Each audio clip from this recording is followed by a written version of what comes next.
नमस्कार, स्वागत है आपका अपना चैनल राज सिंह क्लासेस में। और आज की क्लासेस में हम लोग स्टार्ट कर रहे हैं क्लास 11th का केमिस्ट्री का सेकंड चैप्टर परमाणु संरचना यानी atomic structure. According to NCERT book, जब आप लोग एनसीईआरटी बुक खोलेंगे तो वहां आप लोग को सेकंड नंबर में जो है ये चैप्टर देखने को मिलेगा, एटॉमिक स्ट्रक्चर।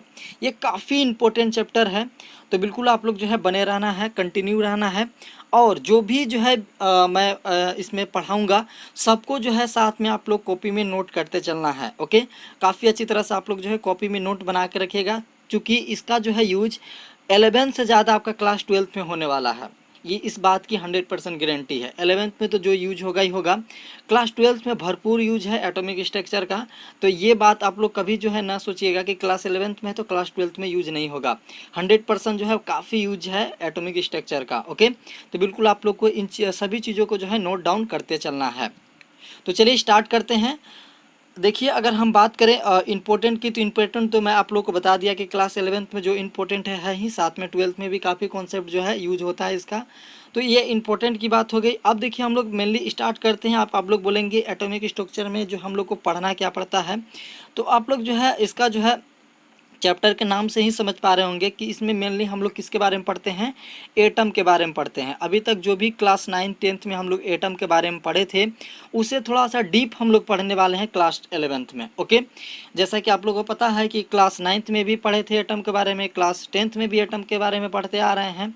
लेकिन अब जो है क्लास 11th में कुछ नया पढ़ने को मिलेगा इस चैप्टर में। आप लोग जो है तो बिल्कुल जो है इस चैप्टर को थोड़ा सा इंजॉय करके पढ़िएगा, काफ़ी मज़ा आएगा। देखिए स्टार्ट करते हैं और देखते हैं सबसे पहले मैटर के डेफिनेशन के साथ। मैटर, देखिए मैटर क्या होता है, यानी जो है पदार्थ क्या होता है। देखिए अगर एटम की बात करें तो सबसे पहले हम लोग को पदार्थ का समझना जो है बहुत ही आवश्यकता है। समझिए डेफिनेशन क्या है। Anything having mass occupy some space is called जो है मैटर। यानी कोई भी चीज़ जिसका जो है अपना द्रव्यमान हो तथा कुछ स्थान घेरती हो, उसे हम लोग क्या कहते हैं, पदार्थ कहते हैं। दुनिया की कोई भी चीज़ जो आपके सामने है, आपके आंखों से जो दिखाई पड़ता है, कोई भी चीज़ ले लें आप, वो एक पदार्थ है। कहने का मतलब वो जो है कुछ ना कुछ स्थान घेरती है और उसमें कुछ ना कुछ द्रव्यमान है, तो वो क्या कहलाता है, वो पदार्थ है। चाहे वो अभी आप अपने मोबाइल को पकड़े हुए हो या आपके सामने कोई भी चीज़ दिख रहा हो, वो सभी क्या है, वो पदार्थ हैं। ओके, तो बिल्कुल ये आपका पदार्थ का डिफिनेशन है। अब देखिए एटम का डिफिनेशन देखिए, चूँकि चैप्टर ही है एटम के बारे में, तो एटम का डिफिनेशन नहीं समझेंगे तो जो है चैप्टर ही बेकार हो जाएगा। तो एटम के डिफिनेशन को समझिए क्या है। It is the extremely smallest particle, मतलब ये जो है किसी पदार्थ का सबसे छोटा कण होता है। ओके, आगे देखिए, a matter that retains it's property during chemical reaction.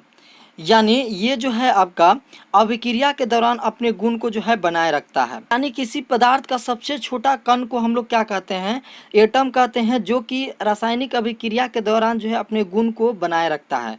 जो भी उसके अंदर जो प्रॉपर्टी होंगी यानी गुण होगा, वो रासायनिक अभिक्रिया के दौरान भी जो है एटम अपने गुण को परिवर्तित नहीं करता है, और ये जो है पदार्थ का सबसे छोटा कण होता है।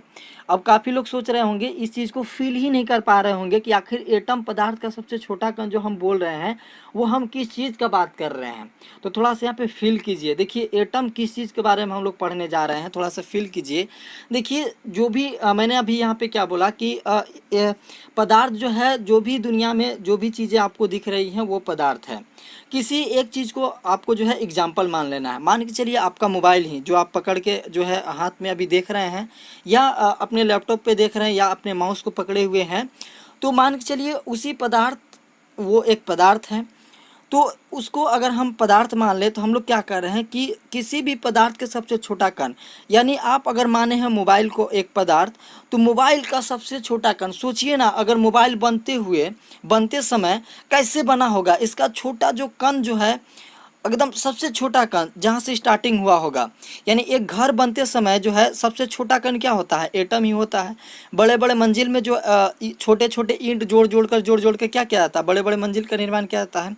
उसी तरह से छोटे छोटे एटम को जोड़ के जो है कोई भी पदार्थ जो है बनता है। वो ईंट भी जो है एटम से ही मिलकर बना है, यानी बहुत सारे एटम जब मिक्स हुए होंगे तभी जो है एक ईंट का निर्माण हुआ होगा। तो हम लोग किस चीज़ के बारे में पढ़ रहे हैं, थोड़ा सा फील कीजिए। हम लोग उसी छोटे एटम के बारे में पढ़ रहे हैं, यानी जो जो है एटम से मिलकर जो है हमारे दुनिया में जितने भी पदार्थ बने हुए हैं उसी एटम के बारे में पढ़ रहे हैं। यानी कोई भी चीज़ को आप जब तोड़ते जाएंगे तोड़ते जाएंगे तोड़ते जाएंगे, जब आपको सबसे छोटा कण मिलेगा जो कि दिखाई ही नहीं पड़ता नॉर्मल आंखों से, उसी चीज़ को हम लोग क्या कहते हैं, एटम कहते हैं। थोड़ा सा फील कीजिएगा तभी मज़ा आएगा, है ना। तो उम्मीद है आप लोग को फील आ रहा होगा कि एटम एक्चुअली में है क्या चीज़। ओके, देखिए अब आप लोग फील कर लिए कि एटम तो भाई एकदम सबसे छोटा कण है। जो भी पदार्थ हम लोग देख रहे हैं एकदम सबसे छोटा कण है। सभी पदार्थ जो है एटम से मिलकर ही बना है। जैसे कि बड़े बड़े जो है इमारत जो है छोटे छोटे ईंट से मिलकर बने हैं, उसी तरह से सभी दुनिया के पदार्थ जो है एटम से मिलकर बने हैं। ये बात आपको क्लियर हो चुकी है। अब देखिए, एटम जो है आपका स्फेरिकल होता है। कहने का मतलब क्या है, एटम जो है गोल होता है। कैसा होता है, गोलाकार होता है या गोल होता है। ये बात आप लोगों को याद रखना है। ओके, तो जाहिर सी बात है अगर एटम कोई अगर गोल होगा तो उसमें कोई एक जो है सेंटर पार्ट भी होता है। कोई भी चीज़ अगर गोल होगा तो कोई भी उसका जो है मिडिल पार्ट भी होगा। तो देखिए एटम का भी जो है मिडिल पार्ट होता है, जिससे हम लोग क्या बोलते हैं, न्यूक्लियस बोलते हैं। यानी सेंटर पार्ट जो होता है, सेंटर जहाँ पे होता है, तो उसे हम लोग क्या बोलते हैं, न्यूक्लियस बोलते हैं, नाभिक बोलते हैं। और जो कि इसका संरचना कैसा है, गोलाकार है, इसीलिए इसको स्फेरिकल बोला जाता है। और ये जो है स्फेरिकल जो है आपका आकृति है, इसमें जो है ऑर्बिट्स होते हैं, छोटे छोटे ऑर्बिट्स होते हैं। इसका डिटेलिंग भी आगे हम लोग पढ़ने वाले हैं। अभी समझिए यहाँ पे देखिए न्यूक्लियस क्या होता है। सेंट्रल पार्ट को हम लोग क्या बोलते हैं, न्यूक्लियस बोलते हैं। The central part of an atom is called nucleus. यानी किसी परमाणु के मध्य भाग को क्या बोलते हैं हम लोग, नाभिक बोलते हैं, याद रखिएगा। और ऑर्बिट क्या होता है, the area surround the nucleus is called the orbit. यानी नाभिक के चारों ओर घेरने वाले क्षेत्र को हम लोग क्या बोलते हैं, हम लोग क्या बोलते हैं, उसको ऑर्बिट बोलते हैं। यानी ये न्यूक्लियस है, न्यूक्लियस के चारों ओर जो घेरने वाला क्षेत्र है गोल गोल, इसे हम लोग क्या बोलते हैं, इसे हम लोग ऑर्बिट बोलते हैं। काफ़ी बच्चे कंफ्यूज होते हैं ऑर्बिट और न्यूक्लियस में, तो आप लोग जो है कंफ्यूज नहीं होना। न्यूक्लियस क्या है, न्यूक्लियस जो है the central part of atom, यानी एटम के जो है केंद्रीय भाग को हम लोग यानी सेंटर भाग को क्या बोलते हैं, न्यूक्लियस बोलते हैं। और न्यूक्लियस के जो चारों तरफ जो एरिया घेरता है उसे हम लोग क्या बोलते हैं, ऑर्बिट बोलते हैं। ओके, देखिए अब अकॉर्डिंग टू जॉन डाल्टन जो है एक रिएक्शन किए थे, जो कि एक साइंटिस्ट थे। उनके अनुसार जो है आपका परमाणु जो है वो आपका इंडिविजुअल है। अब मेनली हम लोग एटम के ऊपर आ चुके हैं। एटम का जो है मेनली खोज कैसे हुआ, तो इसी के अकॉर्डिंग जो है आपका जॉन डाल्टन साहब जो एटम का जो है खोज कर रहे थे, यानी उस समय जो है एटम के बारे में जानकारी हासिल कर रहे थे। तो उनके अनुसार क्या है एटम, कि एटम जो है इंडिविजुअल है, यानी परमाणु जो है अविभाज्य है, इसे जो है विभाज्य नहीं किया जा सकता है। यानी जो एटम जो है पदार्थ का कुछ ऐसा जो है पार्ट है, यानी पदार्थ को तोड़ते जाइए तोड़ते जाइए तोड़ते जाइए, एक ऐसा पदार्थ एक ऐसा जो है चीज़ मिलेगा जिसे आप लोग तोड़ नहीं सकते हैं। ये किसके अनुसार, ये आपका जॉन डाल्टन के अनुसार। उसे आप लोग तोड़ नहीं सकते, उसे हम लोग एटम कहते हैं। तो जॉन डाल्टन के अनुसार क्या है, एटम जो है आपका इंडिविजुअल है। Atom of some element has a simple property, यानी एक तत्व के परमाणु का सभी जो है गुण समान होते हैं। कोई भी अगर एक तत्व है तो अगर उसमें बहुत सारे एटम मिले हुए हैं, जाहिर सी बातें हैं, अगर कोई भी अगर तत्व है तो उसमें बहुत सारे एटम होंगे। तो इनके अनुसार जो होंगे इनके अनुसार क्या है कि परमाणु के सभी गुण जो है समान होते हैं।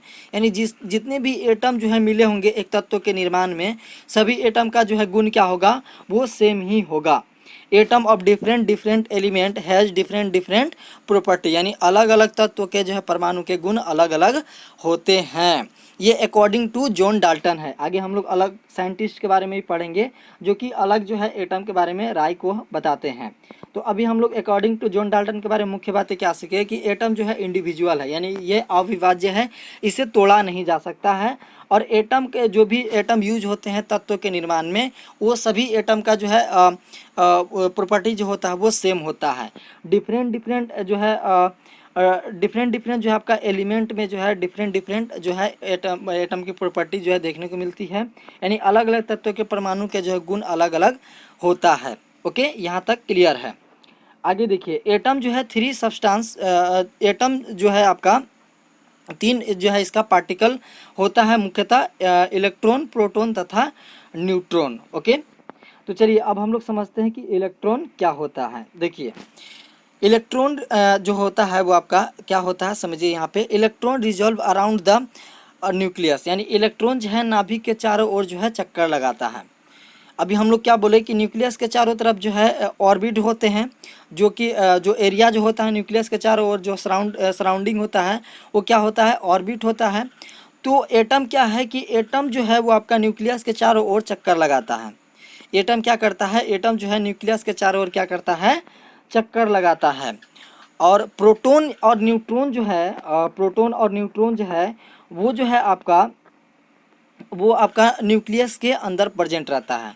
जो सेंटर पार्ट जो न्यूक्लियस था उसके अंदर जो है प्रोटॉन और न्यूट्रॉन मौजूद रहते हैं। और इलेक्ट्रॉन क्या करता है कि न्यूक्लियस के चारों ओर क्या करता है, वो चक्कर लगाता है। देखिए proton and neutron is also called as nucleus, यानी प्रोटॉन तथा एवं न्यूट्रॉन को न्यूक्लियस भी कहा जाता है। जाहिर सी बात है न्यूक्लियस में जो चीज़ प्रेजेंट होगा तो उसे हम लोग न्यूक्लियस ही बोलेंगे।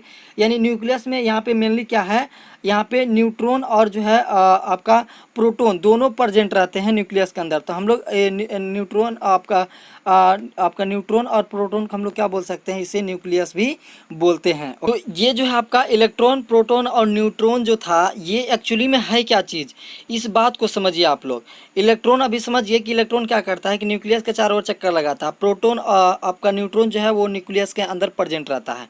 एक्चुअली में ये आपका इलेक्ट्रॉन और प्रोटॉन न्यूट्रॉन है क्या चीज़, तो ये जो है आपका एटम का ही जो है क्या है, एटम का पार्टिकल है। ये क्या है, एटम से जो है एटम के अंदर जो मौजूद रहते हैं वो पार्टिकल है।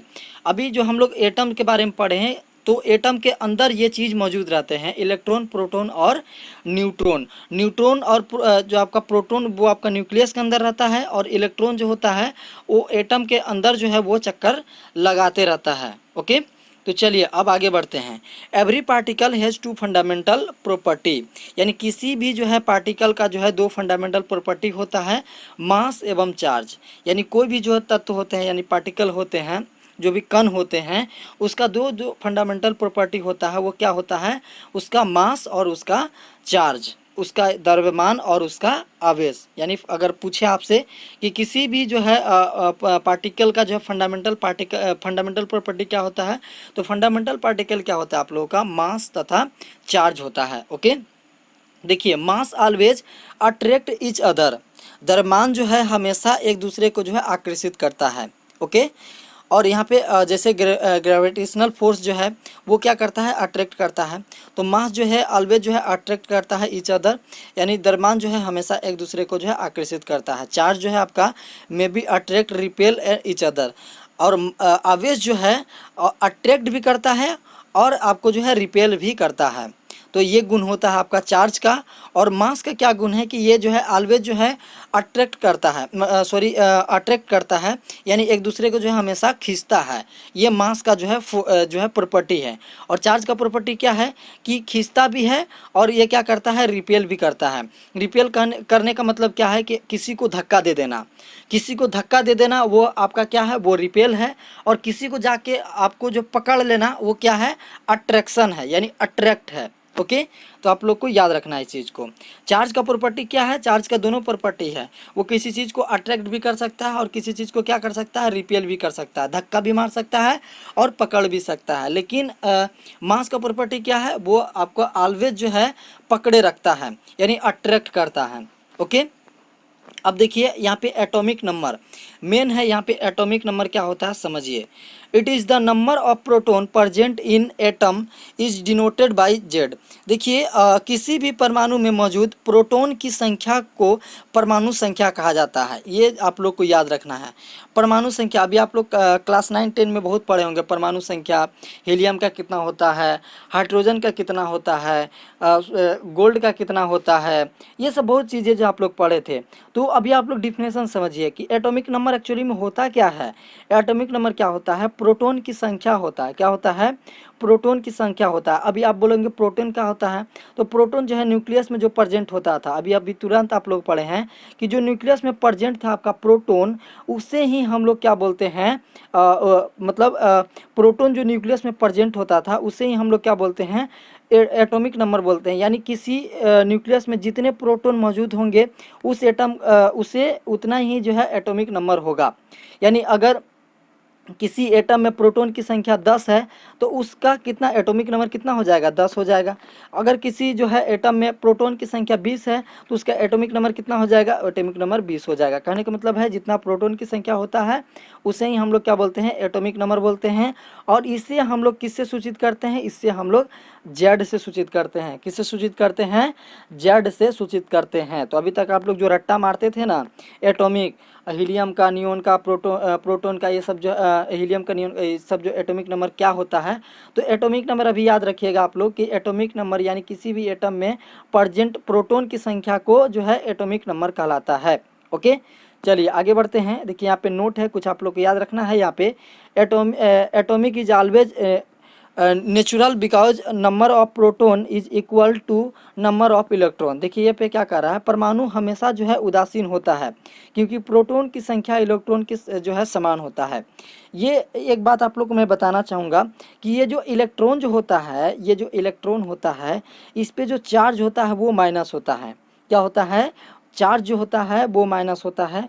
और प्रोटॉन जो होता है, प्रोटॉन पे जो चार्ज होता है वो प्लस होता है। प्रोटॉन पे क्या होता है, प्रोटॉन पे प्लस चार्ज होता है।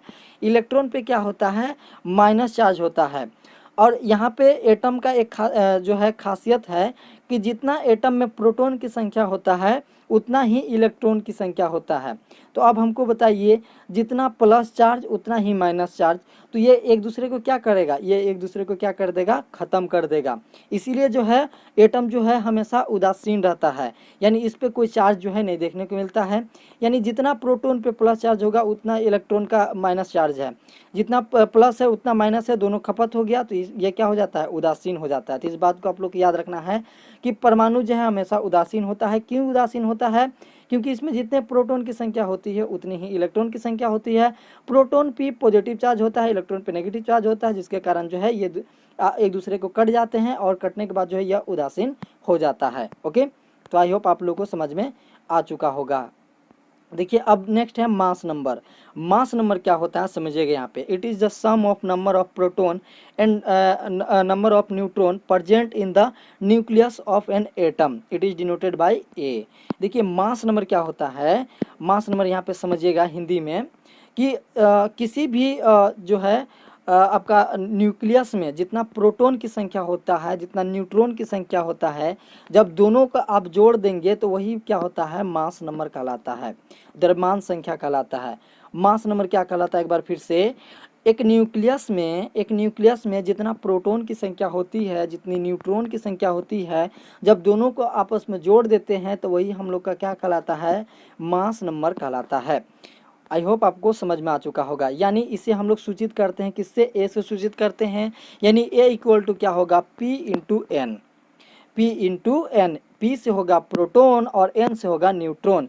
यानी किसी भी एटम के न्यूक्लियस में जितना प्रोटॉन और न्यूट्रॉन की संख्या होती है, आपस में दोनों को जोड़कर जितनी संख्या होती है उसे हम लोग मास नंबर कहते हैं। तो बिल्कुल कंफ्यूज नहीं होना है एटॉमिक नंबर और मास नंबर में। एटॉमिक नंबर इक्वल टू क्या, एटॉमिक नंबर इक्वल टू जितना न्यूक्लियस में प्रोटॉन की संख्या हो, और मास नंबर इक्वल टू क्या, मास नंबर इक्वल टू जितना न्यूक्लियस में प्रोटॉन तथा न्यूट्रॉन दोनों मिला के जितनी संख्या होगी वो हमारा क्या होगा, मास नंबर कहला जाएगा। और इसे हम लोग सूचित करते हैं ए से, मास नंबर को सूचित करते हैं ए से, और एटॉमिक नंबर को सूचित करते हैं जेड से। तो बिल्कुल आप लोग को याद कर लेना है। आगे देखिए यहाँ पे नोट, आप लोग को एक बात याद रखना है, mass number never fractional. Mass number जो है आपका फ्रैक्शनल यानी दशमलव में नहीं हो सकता है। यानी 35.5, 5.5, 1.5 के रूप में कभी भी मास नंबर नहीं होता है। तो अगर आपको कहीं भी खुदा ना खास्ता ये देखने को मिले कि मास नंबर दिया हुआ रहे 35.5, आंख मूंद के आप लोग बोल दीजिएगा ये सवाल ही गलत है। मास नंबर जो है कभी भी फ्रैक्शनल नहीं हो सकता है। तो बिल्कुल आप लोग को याद रखना है। देखिए रिप्रेजेंटेशन ऑफ एन एलिमेंट, अब हम लोग जो है तत्वों का जो है प्रदर्शन को देखेंगे कि एक तत्व को हम लोग कैसे प्रदर्शित कर सकते हैं।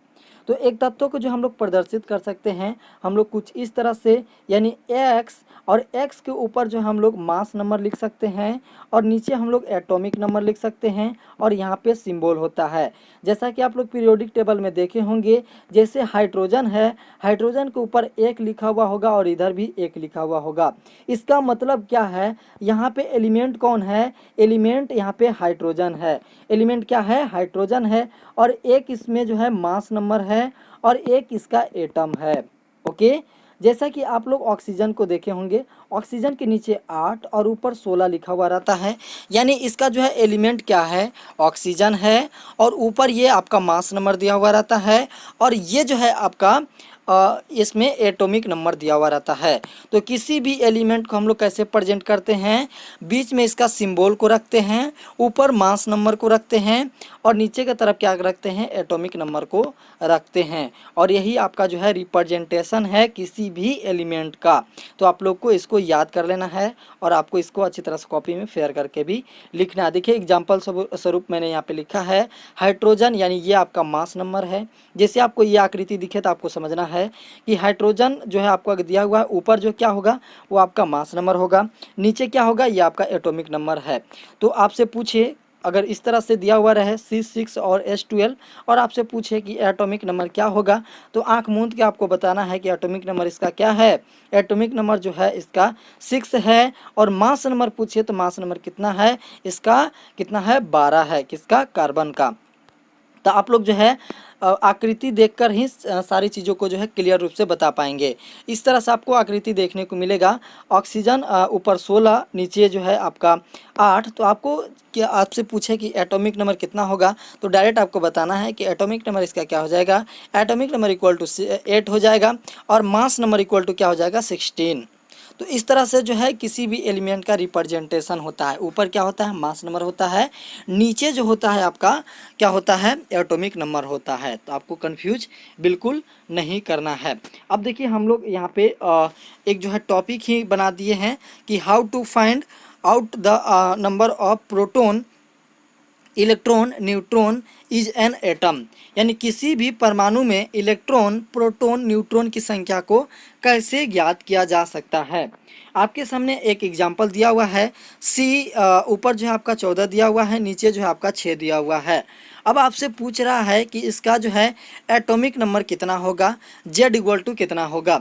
तो आप लोग जैसा कि अभी तक पढ़े तो आप लोग बिल्कुल बता पा रहे होंगे कि जेड इक्वल टू क्या हो जाएगा, 6 हो जाएगा।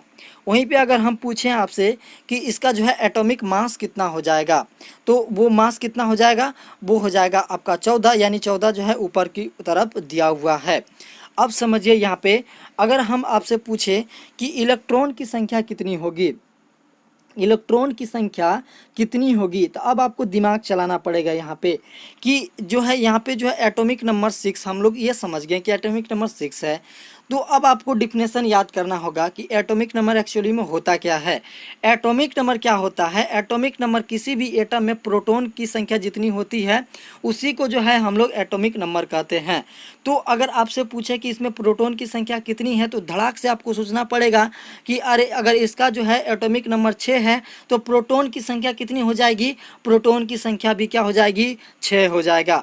कितना हो जाएगा, 6 हो जाएगा। अब अगर ये बात आपको जो है समझ में आ गया कि प्रोटॉन की संख्या 6 है, तो एक बात आपको जो है हमेशा मैंने बोला था वहाँ पे याद रखना है कि जो है जितना प्रोटॉन की संख्या होता है उतना ही इलेक्ट्रॉन की संख्या होता है।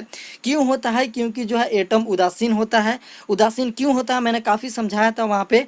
तो जितना प्रोटॉन की संख्या होगा उतना ही यहाँ पे इलेक्ट्रॉन की संख्या होगा। यानी प्रोटॉन की संख्या कैसे निकाल लिया, प्रोटॉन की संख्या हम लोग एटॉमिक नंबर से निकाल लिए। एटॉमिक नंबर 6 था तो प्रोटॉन की संख्या जो कितना हो जाएगा, 6 हो जाएगा। और प्रोटॉन की संख्या अगर यहाँ पे 6 है तो इलेक्ट्रॉन की संख्या भी क्या हो जाएगा, वो 6 ही हो जाएगा, यानी 6 ही हो जाएगा। अब देखिए यहाँ पे अब यहाँ पे क्या निकालना है, हम लोग इलेक्ट्रॉन निकाल लिए, प्रोटॉन निकाल लिए, एटॉमिक नंबर निकाल लिए और हम लोग एटॉमिक मास भी निकाल लिए। अब हमारा बचता है यहाँ पे क्या, न्यूट्रॉन की संख्या कैसे निकाले। न्यूट्रॉन की संख्या कैसे निकालिए समझिए। यहाँ पे देखिए एक जो है आप लोग को बात याद रखना है कि एटॉमिक मास इक्वल टू क्या होता है। एटॉमिक मास यानी ए इक्वल टू एक फार्मूला होता है P+N। फार्मूला क्या, ये आपका डिफिनेशन ही था कि एटॉमिक मास इक्वल टू क्या होता है, जितना प्रोटॉन की संख्या होगा जितना न्यूट्रॉन की संख्या होगा, दोनों को जब जोड़ देंगे तो एटॉमिक मास होगा। देखिए यहाँ पे इसी इक्वेशन का जो है यूज करके हम लोग क्या कर सकते हैं, हम लोग निकाल सकते हैं न्यूट्रॉन की संख्या। हम जानते हैं कि A equal to P plus N होता है। हमको A का मान ज्ञात है, A का मान कितना है 14 है, P का मान ज्ञात है, P का मान कितना 6 है। तो क्या हम लोग N का मान नहीं निकाल सकते हैं क्या? ये हम लोग बहुत ही बचपन से पढ़ते आ रहे हैं, यानी क्लास 9 10th में काफ़ी बार पढ़े हैं इस इक्वेशन, छोटी इक्वेशन है। अगर हमें जो है एटॉमिक मास ज्ञात है, प्रोटॉन ज्ञात है, तो न्यूट्रॉन भी हम लोग ज्ञात कर सकते हैं। यानी यहाँ पे क्या हो जाएगा, A equal to P plus N, यानी A इक्वल टू यहाँ पे 14 है, P इक्वल टू 6 है। तो अगर हम लोग N इक्वल ज्ञात करना चाहें तो 14 माइनस यानी 6, और यहाँ पे जो है N इक्वल टू क्या हो जाएगा, N इक्वल टू यहाँ पे 8 हो जाएगा। नेक्स्ट एग्जाम्पल है, यहाँ देखिए ब्रोमियन का जो है यहाँ पे जो है इस तरह से फिगर आप लोग को दिया हुआ है। ऊपर जो है आपका 80 दिया हुआ है, नीचे आपका 35 दिया हुआ है। इससे आपको जो है क्वेश्चन करेगा कि इसका जो है इलेक्ट्रॉन की संख्या कितनी है, एटॉमिक मास कितना है, आपका एटॉमिक नंबर कितना है, तो आप लोग को फाइंड करना पड़ेगा। और ये क्वेश्चन आपका केवल बिहार बोर्ड में नहीं, कोई भी बोर्ड से आप तैयारी करते होंगे सभी जगह जो है इस तरह के क्वेश्चन, यहाँ तक कि आपको IIT NIT एग्जामिनेशन में भी इस तरह के क्वेश्चन देखने को मिलता है। तो बिल्कुल हाई लेवल का क्वेश्चन पूछा जाता है। छोटा सा टॉपिक है बट इससे जो है काफ़ी अच्छा क्वेश्चन देखने को मिलता है। तो आप लोग कैसे ज्ञात कर सकते हैं, जैसा कि एग्जांपल अभी हम लोग पहला एग्जांपल को सॉल्व किया, उसी तरह इसका भी सॉल्व करना है। ऊपर आपका 80 दिया है, मतलब क्या है, एटॉमिक मास जो है इसका कितना है, 80 है। एटॉमिक मास कितना है, 80 है। और नीचे आपका 35 दिया हुआ है, इसका मतलब क्या है कि इसका एटॉमिक नंबर कितना है, एटॉमिक नंबर जो है वो आपका 35 है। अगर एटॉमिक नंबर ज्ञात हो गया तो आपको पता है कि जितना प्रोटॉन की संख्या होता है उतना ही एटॉमिक नंबर होता है। तो यहाँ पे प्रोटॉन की संख्या हम लोग क्या कर सकते हैं कि प्रोटॉन की संख्या कितना हो जाएगा, 35 हो जाएगा। केवल डिफिनेशन याद रखना है, सारी बातें क्लियर होती चलेंगी। अब आप लोग को पता होगा कि प्रोटॉन की संख्या जितनी होती है उतने ही इलेक्ट्रॉन की संख्या भी होती है। तो यहाँ पे इलेक्ट्रॉन की संख्या भी क्या होगा, 35 ही हो जाएगा। अब रही बात न्यूट्रॉन ज्ञात करने की, तो न्यूट्रॉन ज्ञात करने का एक आप लोग को सिंपल याद रखना है कि एटॉमिक मास इक्वल टू क्या होता है, प्रोटॉन प्लस न्यूट्रॉन होता है। तो यही फार्मूला पे सिंपल आप लोग को बैठा देना है। और यहाँ पे जो है एटॉमिक मास 80 दिया हुआ है और प्रोटॉन की संख्या 35 है। तो सिंपल हम लोग इक्वेशन को सोल्व करके जो है न्यूट्रॉन की संख्या ज्ञात कर सकते हैं, यानी N इक्वल टू हो जाएगा यहाँ पे 45। देखिए एक नोट आप लोग को याद रखना है, hydrogen is the only element having 0 neutron, यानी हाइड्रोजन ही एक ऐसा तत्व है जिसके पास न्यूट्रॉन की संख्या जो है और नहीं होती है, इसमें जो न्यूट्रॉन होता ही नहीं है। हाइड्रोजन ही ऐसा तत्व है जिसके पास न्यूट्रॉन बिल्कुल ही नहीं होता है। तो बिल्कुल आप लोगों को कन्फ्यूज नहीं होना है। अगर सवाल आप लोग के सामने इस तरह का आता है तो बिल्कुल आप लोग को डट कर जवाब देना है और आंसर देकर ही आना है। तो आज के टॉपिक जो है यहीं पे समाप्त करेंगे। अगले टॉपिक में हम लोग अगले वीडियो में हम लोग अगले टॉपिक के साथ मिलेंगे। वीडियो अच्छा लगा हो तो वीडियो को लाइक कर दीजिएगा। चैनल को अभी तक आप लोग अगर सब्सक्राइब नहीं किए तो बिल्कुल चैनल को सब्सक्राइब कर लीजिएगा। मिलेगा हम लोग नेक्स्ट वीडियो में, तब तक के लिए जय हिंद जय भारत।